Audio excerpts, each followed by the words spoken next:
What's up, Lost Boys? Here we are, week 3 fantasy recap video.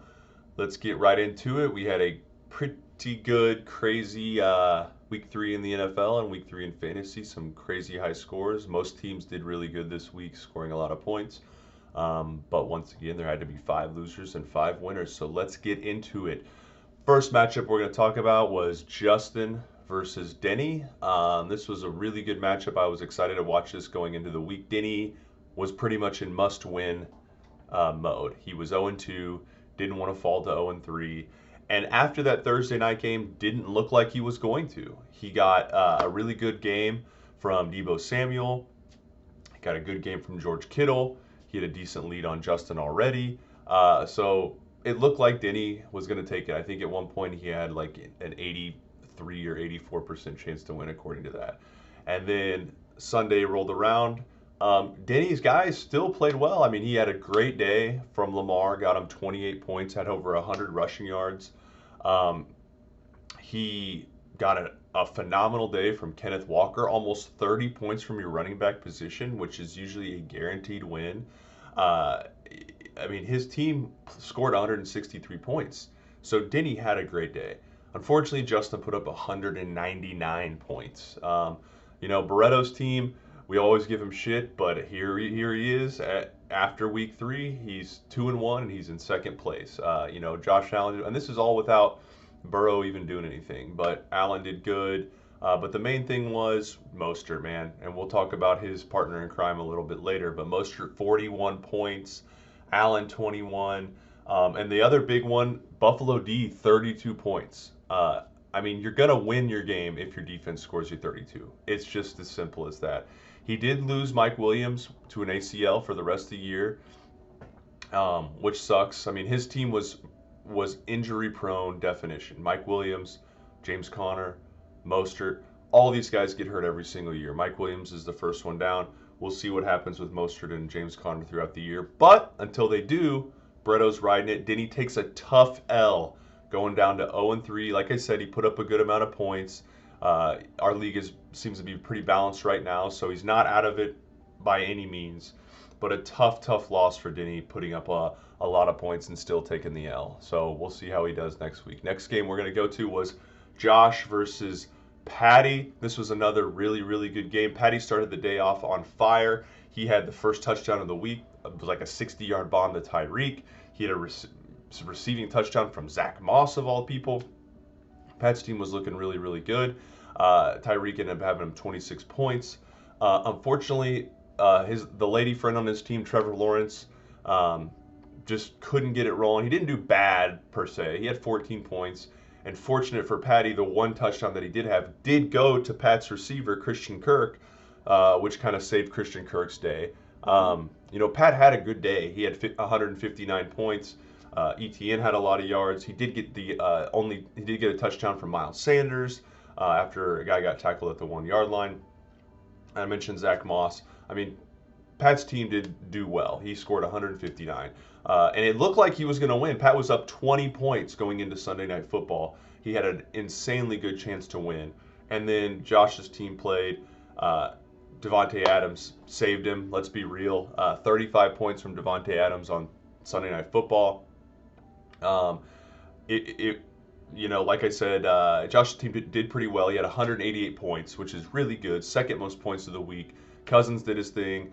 Jefferson did his thing. His wide receivers combined, his 3 wide receivers combined for 75 points. I mean, those were his first 3 picks, and they're paying off for him right now.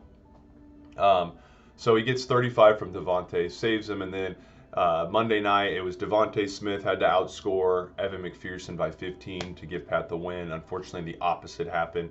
Devontae Smith only got 4, and McPherson got 19. So Josh looks like he put a beating on Pat, but the game was much closer. Pat falls to 1-2. He did put up a decent amount of points. He's still in the thick of things. Pat's team's still really good. He does need more from his quarterbacks, though, because other than that, his team's really good. This was his first matchup after losing Chubb as well, which that hurts him as well. So next matchup, Tim versus Cal. This was one I was really interested to see going into. I really liked Tim's team going into the season. I really, really like what Tim's doing so far. He's actually picking up guys to improve his team, not just because of injuries, which is good. But Tim falls to 1-2 this week. Cal takes him down. Cal gets a couple crazy games this week from people that I did not expect. Mainly Adam Thielen, of all people. Adam Thielen, 26 points. Are you serious right now? So Adam Thielen coming in hot. He got 21 from Amari Cooper. He got 21 from Deshaun Watson. Mahomes got back to being Mahomes, 25. He finally got a touchdown for Dameon Pierce. So his team, he scored 160 points, which was not a crazy amount. There was other teams. There would have been 4 or 5 other teams that would have scored more than that. But it's good enough to beat Tim. Tim only put up 130. So Cal takes the dub. Tim, on the other hand, looked like he was going to be a dueling battle. I mean, Tua scored 28. After putting up 70 points, he probably should have had at least 30. They were running in a lot of those touchdowns. He got 20 from Purdy. But the main thing is Tim's just not getting production from his running backs. Josh Jacobs, Ramondre Stevenson, those guys were supposed to be top 10 bell cow backs, and they're just not getting it done right now. Tim's going to have to do something with his running backs. I mean, Brian Robinson from Washington was the number 2 running back going into the week. He did nothing. And on top of that, Tim got -1 from his defense. So if a couple things would have shifted the right way, Tim had a chance this game, but unfortunately didn't. Cal takes the dub, goes to 2-1. Next, we're going to go to Learning Computer versus Cass. The Learning Computer caught a virus this week. He died after last week putting up over 200 points and looking like a monster juggernaut of a team. All the talent, being very deep. It all came crashing down. Matt got a combined 4.5 points from his quarterbacks. Let me say that again. 4.5 points combined from his quarterbacks. On the flip side, Cass got over 55 points from his quarterbacks. He had Herbert was dominating. And luckily for Cass, leaving the draft, Cass's main weak spot was quarterback 2. And Jordan Love has been a revelation. It's been really good for Cass. If he stays good, Cass's team is scary. This game was much closer than it should have been. And Cass did get the good beat this week. He scored the 3rd least amount of points, still got the dub because Roman scored the least amount of points. But it doesn't matter because he got the dub. McCaffrey once again got him 20. Gets him a touchdown. I think he's had a touchdown in like 11 or 12 straight games. Madison finally saved him. If Madison had a normal game that he's had so far this year, Cass would have lost. Metcalf got 112 yards. So Cass's team did okay. Big thing, Derrick Henry just is not doing it for him. Drake London is awful. You're starting Sky Moore for the Chiefs, which you can't do. You just can't start Chiefs wide receivers. He has Herbert that's rocking right now. McCaffrey's going to carry him. Cass has a good bedrock to his team. He needs CeeDee Lamb to start getting going, but he got the dub this week. On the other hand, Matt's team was bad. He had 36 points from one guy and still only scored 124 points. I mean, when you have four points from your quarterbacks, that's going to happen. Puka didn't score 1 billion points like he has been all year. Josh Reynolds, 0. Don't know what the hell happened there. The Lions passing attack threw all their balls to Sam Laporta, it seems like. But so Reynolds getting him 0. So with 3 guys getting him 4.5 points, rough week for Matt.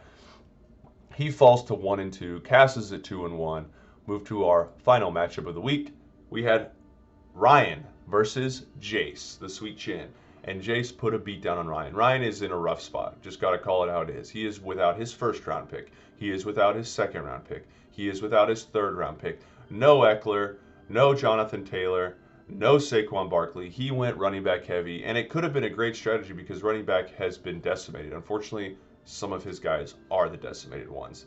And you can see it. Justin Fields isn't paying off. We know that. The Bears are dumpster fire. The other dumpster fire, Russell Wilson, he's got both of the guys.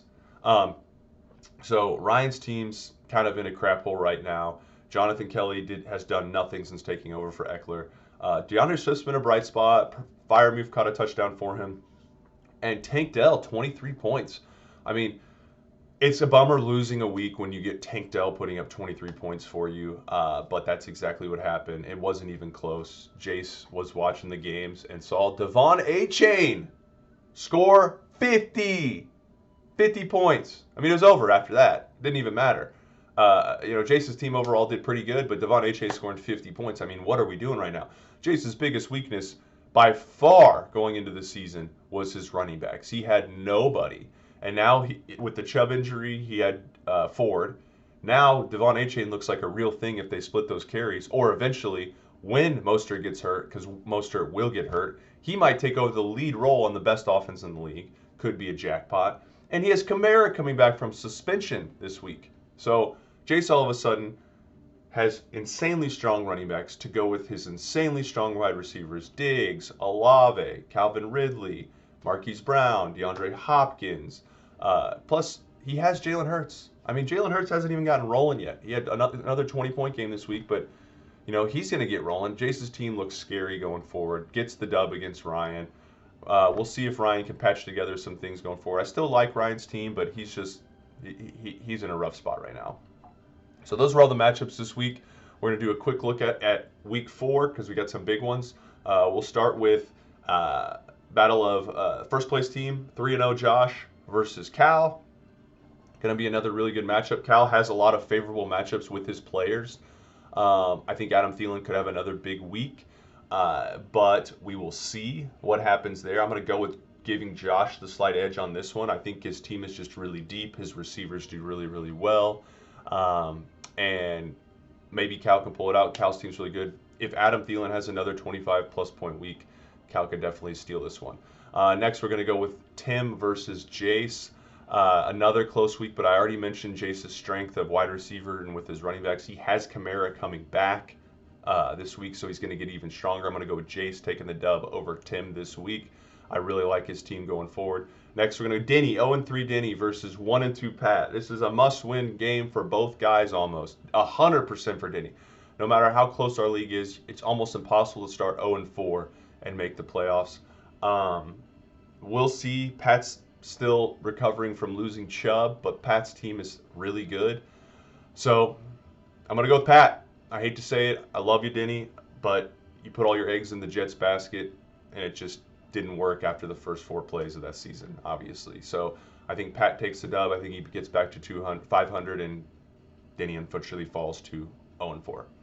Next, we're going to go with Barreto versus Learning Computer. I love this matchup. This is my matchup of the week because I was super high on Learning Computer going into last week. I talked about his depth. I talked about his ceiling. And then Justin putting up almost 200 points last week. He's, crushing it right now. He's in 3rd place, right behind Jace with points. And this is a really good game. Matt wants to get back to 500. Justin wants to stay close to, get to 3-1. And I'm going to go with Matt in the upset right now. I think his team gets back online. I don't think his quarterbacks are going to combine for 5 points. And I think he steals one over Justin. I don't think Mostert's going for 40. And we'll see until Burrow can show us that he can get back to whatever. Carr's hurt, so he's going to have to start Burrow. Burrow hasn't looked good. So Justin's QB2 might be the reason he loses this week. I'm going with Matt. And our final game, you got Ryan versus Cass. Like I said, Cass got fortunate last week playing Matt when he did terrible. And I think he's going to get fortunate again this week. Ryan's team's just busted up. Without your first 3-round picks, it's almost impossible, not to mention your QB. His QBs are playing each other, which might help Ryan. I mean, Bears versus Broncos, Russell Wilson versus Fields. Both defenses, one gave up 70 points. One could have given up 70 points if the Chiefs actually didn't bench their starters in the 3rd quarter. So awful defenses could pay off for Ryan, but I just think the injuries are too much. Even if his quarterbacks do well, Cass's his combo is one of the best in the league. So his quarterbacks are going to be able to match it. I'm going to go with Cass on this one. Cass is going to move to 3-1. Ryan falls to 1-3. So we got some really good games coming up. It's crazy to think it's already Tuesday. Games are going to be in two days. We have actually a pretty good matchup on Thursday Night Football this week. So guys, love you guys. You have a good day. Let's do it.